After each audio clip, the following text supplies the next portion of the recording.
لاہور میں ایک اجلا اور روشن دن تھا۔ ٹرین اسٹیشن کے برطانوی طرز کے بنے ہوئے پلیٹ فارم پر بہت سی چھوٹی چھوٹی ٹک شاپس تھیں۔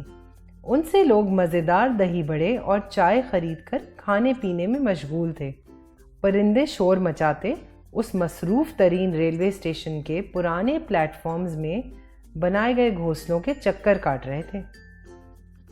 دیکھنے میں یہ جگہ پرانے زمانے کی مانند تھی۔ اسٹیشن پر موجود تمام لوگ اپنی آنے والی ٹرین کے منتظر تھے۔ اسی ہجوم میں کچھ نوجوان بھی تھے جو چھٹیاں منانے جا رہے تھے۔ بہت سے بوڑھے مسافر اپنا سامان لیے ٹرین کا انتظار کر رہے تھے اور کچھ خاندان اپنے ساتھ موجود بچوں پر نظر رکھے ہوئے تھے۔ یہ ایک مصروف ترین اسٹیشن تھا جس میں جوس کی دکان، اخبار فروشوں کے اسٹال اور کھانے پینے کے کئی ہوٹل موجود تھے جن میں لوگوں کی چہل پہل جاری تھی۔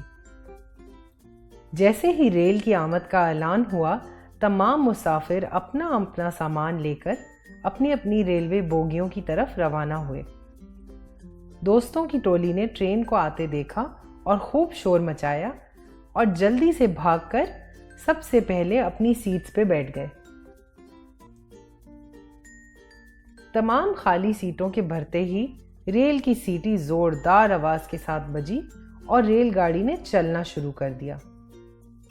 ایک ادھیڑ عمر شخص اور ایک 15 برس کا لڑکا بڑی مشکل سے بھاگ کر پلیٹ فارم کی آخری حصے سے ریل گاڑی میں چڑھ گئے۔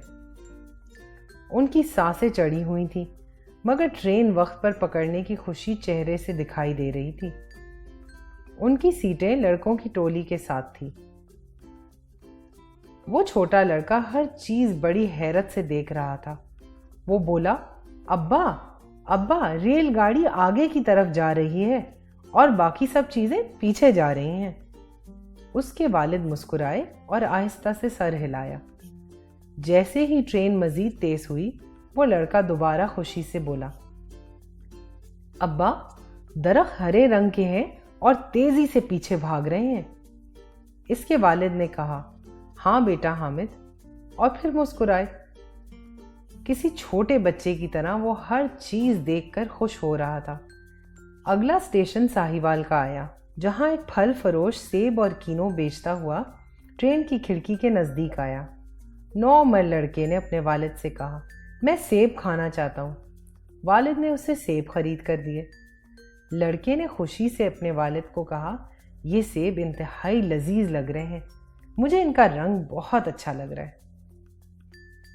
نوجوان لڑکوں کا گروپ اس لڑکے کو بہت غور سے دیکھ رہا تھا اور اس کے جوش و خروش کو دیکھ کر پریشان ہو رہا تھا۔ ان میں سے ایک لڑکا والد کی جانب جھکا اور آہستگی سے بولا، کیا آپ کا بیٹا ٹھیک ہے؟ یہ اتنا عجیب برتاؤ کیوں کر رہا ہے؟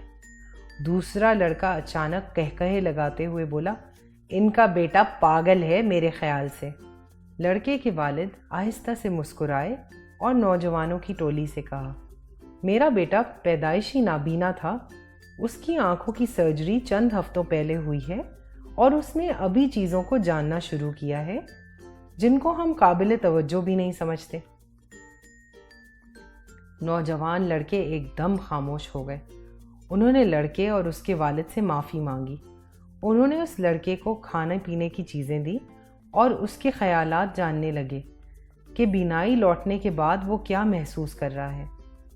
اب ٹرین کا سفر کچھ ہی گھنٹوں کا رہ گیا تھا، جس میں نوجوان لڑکوں کی ٹولی نے حامد سے راستے میں آنے والے تمام خاص مقامات کے بارے میں گفتگو کی اور سب نے مل کر دنیا کو ایک نئی نظر سے دیکھا۔